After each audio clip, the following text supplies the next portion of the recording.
The echo of sneakers screeching against polish would fill the air as Ryan Carter sprinted across the basketball court, his heart pounding in sync with the rhythmic dribble of the ball. The championship game was only days away, and every muscle in his body screamed with exertion. He could already imagine the deafening cheers, the confetti, the feeling of victory in his hands. But tonight, the gym was silent. Coach Reynolds stood near the bench, his arms crossed tightly over his chest, his face unreadable. Ryan slowed to a stop, wiping sweat from his brow as he noticed the uneasy expressions of his teammates. The air felt thick, like a storm had just passed, leaving an eerie stillness behind. "Carter," the coach's voice cut through the silence. "We need to talk." Ryan swallowed hard, the taste of adrenaline still fresh on his tongue. His gaze flickered toward his best friend Luke, who gave him a hesitant nod. Something was wrong. Then, the words hit him like a sucker punch. "You're benched." Ryan blinked, his breath hitching. "What? But why?" The answer came in a cold, clipped tone, one that left no room for misunderstanding. "You know why." The world around him seemed to blur. His pulse pounded in his ears. He had only come out a few days ago. The team had always been his family, his safe place. Until now. Ryan clenched his fists, feeling the weight of their stares. The silence spoke louder than words. What now? Ryan Carter had always been a fighter. Growing up in a small Midwestern town, basketball had been his escape. A place where he could outrun his worries, outplay his fears, and outshine the expectations others placed on him. He wasn't just good at the game. He was great. At 6'2", with lean muscle and lightning-fast reflexes, he was a natural. His name was already being whispered among college scouts, his highlight reels circulating online. To many, he was the golden boy of Lincoln High. A leader, a winner, the guy who would take their team to the state championship. But Ryan wasn't just an athlete. He was a son, a friend, and, until a few days ago, a young man carrying a secret that had felt too heavy to bear alone. When he finally found the courage to come out, he had expected some backlash, maybe a few awkward conversations. What he hadn't expected was to be benched. Now, standing in the gym that had once felt like home, he saw it differently. The banners on the walls, reminders of victories he helped secure, felt distant. The smell of sweat and hardwood polish, once comforting, now made his stomach twist. His teammates were scattered across the court, pretending not to watch. Some looked away, their eyes glued to the floor. Others met his gaze briefly before shifting uncomfortably. Only one pair of eyes held steady, Luke's. Luke Reynolds had been Ryan's best friend since middle school. Built like a linebacker but with the heart of a poet, Luke was the kind of guy who could throw a perfect pass and write a love song in the same afternoon. He was the team's shooting guard, Ryan's right-hand man on the court, and the one person Ryan had trusted with his truth before telling the rest of the world. Luke had assured him it wouldn't change anything. But now, with Coach Reynolds, Luke's father, looking at Ryan like he was a problem to be handled, it was clear that things had changed. Coach Reynolds had always been tough but fair. He demanded discipline, respect, and loyalty. But tonight, the look in his eyes was something different, something Ryan had never seen before. Disappointment. "I told you, Coach, this isn't fair," Luke spoke up, his voice tight with frustration. "You can't bench him for this." Coach exhaled, his jaw tightening. "We'll talk later, Luke." Ryan wanted to fight back, to demand an explanation. But deep down, he already knew. He had broken an unspoken rule, one that had nothing to do with basketball. He turned away, gripping the strap of his gym bag as he walked toward the exit. Outside, the night air was cold, biting against his sweat-soaked skin. He could hear the muffled sounds of the team resuming practice behind him. He had spent his entire life proving himself, on the court, in the classroom, in every aspect of his life. And now, he had to do it all over again. Ryan sat on the bleachers outside the gym, his head buried in his hands. The night air was crisp, carrying the distant sound of sneakers squeaking against the polished floor inside.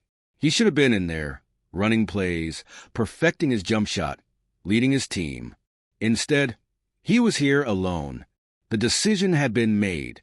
He was benched. His phone buzzed in his pocket. He ignored it at first, but when it vibrated again, he reluctantly pulled it out. A message from Luke. "This isn't over. Meet me at the diner after practice." Ryan sighed, shoving the phone back into his pocket. He wasn't sure if anything could be done, but Luke wasn't the type to let things go without a fight. He stayed outside until the gym lights turned off and the sound of voices spilled into the parking lot. He kept his head down as his teammates walked past, some whispering, others glancing at him with unreadable expressions. Only Luke stopped. "Come on," Luke said, jerking his head toward his truck. "Let's talk." 15 minutes later, they were sitting in their usual booth at Joe's Diner, a small, cozy spot where they had spent countless nights after games, celebrating victories or dissecting losses over burgers and fries. But tonight, the atmosphere felt different. Luke drummed his fingers against the table, his expression unreadable. "My dad's making a mistake," he finally said. Ryan scoffed. "You think?" "He's under pressure," Luke continued. "Some of the boosters, old guys who still think it's the 1950s, started talking, said having you on the court could be bad for the team's image." He spat the last words out like they tasted rotten. Ryan's stomach clenched. "And my image is, what, a distraction?" Luke hesitated. "They think the media will focus on you instead of the team. That it'll disrupt the locker room." He rolled his eyes. "It's all garbage, man. You belong on that court." Ryan clenched his jaw. He had spent years proving himself, hustling harder, pushing further, making sure no one could ever doubt his dedication. And now, because of something that had nothing to do with his skills, he was being sidelined.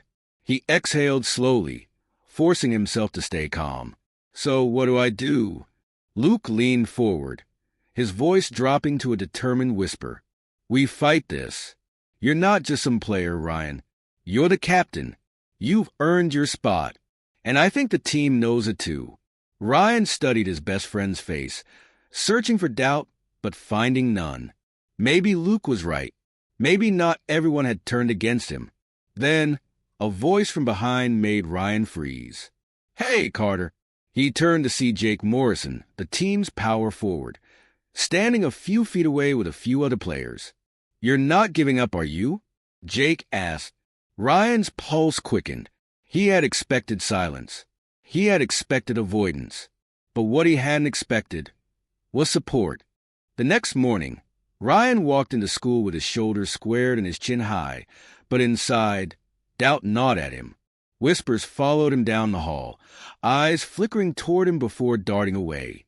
It was like he had suddenly become something different in their eyes, something they didn't know how to categorize. At his locker, Luke was already waiting. "I talked to a few of the guys," he said in a low voice. "Most of them don't agree with what my dad did. They think you should be playing." Ryan swallowed hard. "But will they say that out loud?" Luke hesitated, and that pause was enough of an answer.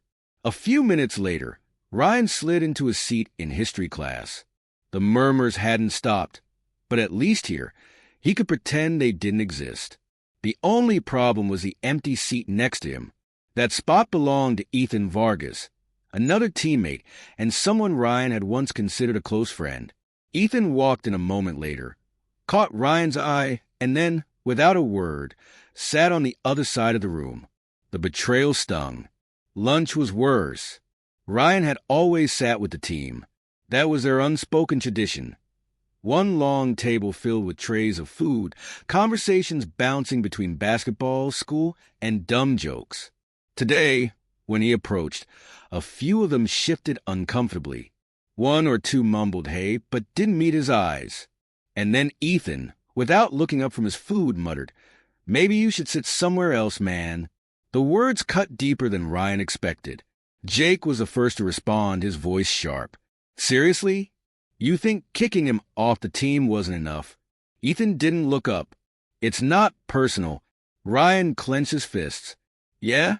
Sure feels like it. Silence stretched between them. Then, Luke grabbed his tray, stood up, and moved to a nearby empty table. Without hesitation, Jake followed. A moment later, another teammate, Marcus, did the same. Ryan exhaled, the tightness in his chest loosening just a little. That night, he found himself back at the gym alone. He wasn't supposed to be here. Coach had made that clear, but basketball wasn't just a game to him. It was part of who he was. The ball felt familiar in his hands, the echo of dribbles filling the empty space. He practiced his shots, each swish of the net reminding him of why he had spent years pushing himself to be the best. He wasn't going to let them take this from him. He didn't hear the door open until footsteps echoed against the floor. "You planning on sneaking in every night?" Ryan turned to see Jake standing at the edge of the court, arms crossed. Ryan smirked. "That depends. You here to snitch." Jake rolled his eyes and picked up a ball. "Nah, thought you could use a rebounder." They practiced for over an hour, the silence between them comfortable. "You know," Jake finally said, passing the ball back to Ryan, "some of the guys think Coach is full of it. They just don't know how to say it." Ryan took a shot. Swish. "Then they need to figure it out." Jake nodded. "They will. Just don't disappear on us, all right?" For the first time in days, Ryan felt like maybe, just maybe, this fight wasn't as alone. But that hope was tested the next day. The gym was buzzing when Ryan walked in after school. Coach was leading drills, his voice booming as players ran up and down the court. Ryan wasn't supposed to be there, but he wasn't ready to back down either. When he stepped inside, everything stopped. Coach's eyes locked onto him. "Carter out. Now." Ryan stayed where he was. "I want to talk." "There's nothing to talk about." Luke spoke up. "Dad, come on." Coach's glare silenced him. Ryan clenched his fists. "You're benching me for something that has nothing to do with basketball. That's not right." Coach's jaw tightened. "This isn't up for debate." And then Jake stepped forward. "I think it should be." Ryan turned, stunned. Jake squared his shoulders. "Ryan's our captain. He belongs on this team." A few murmurs rippled through the group. Marcus stepped forward next. "He's the best player we have." One by one, more of them spoke up. Coach's face hardened. "That's enough." But Ryan could see it, the doubt flickering behind his eyes. The next day, the school buzzed with rumors. By lunch, it was official. The team had taken a stand. If Ryan wasn't allowed to play, they wouldn't either. Coach was furious. The administration got involved. Parents started calling. And suddenly, Ryan wasn't just a bench player. He was the center of a movement. The gym was packed. Not with fans, not with cheerleaders or the usual pregame energy, but with tension so thick it felt like a storm waiting to break. The championship game was tomorrow, and the team should have been running drills, reviewing plays, getting in the right mindset. Instead, they were here, waiting for an answer. Ryan stood near the center of the court, his hands curled into fists at his sides. Across from him, Coach Reynolds paced back and forth, his jaw tight, his eyes sharp. The air between them crackled with unspoken words. "This isn't how you handle things," Coach finally said, his voice measured but edged with frustration. "You don't hold the team hostage over a personal issue."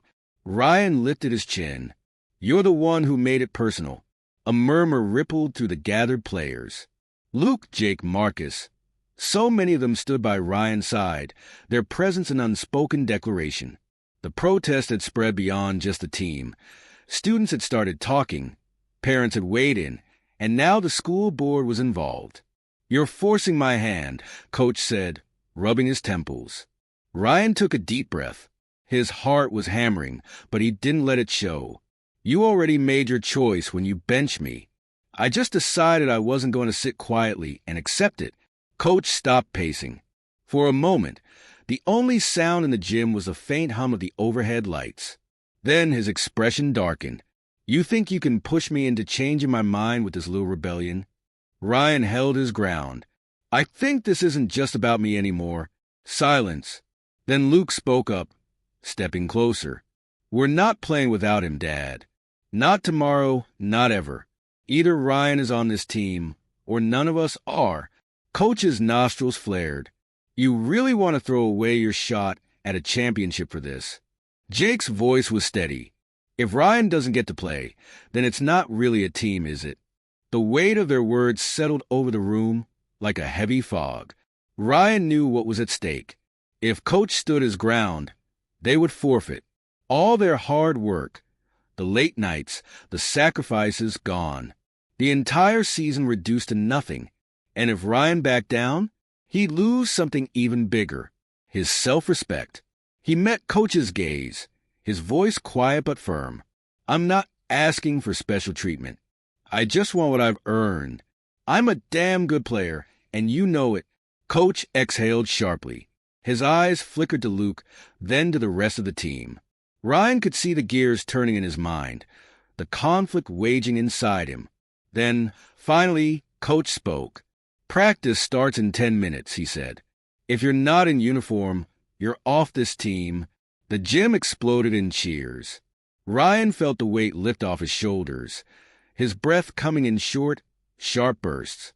He wasn't just playing basketball. He was standing up for himself. And this time, he wasn't standing alone.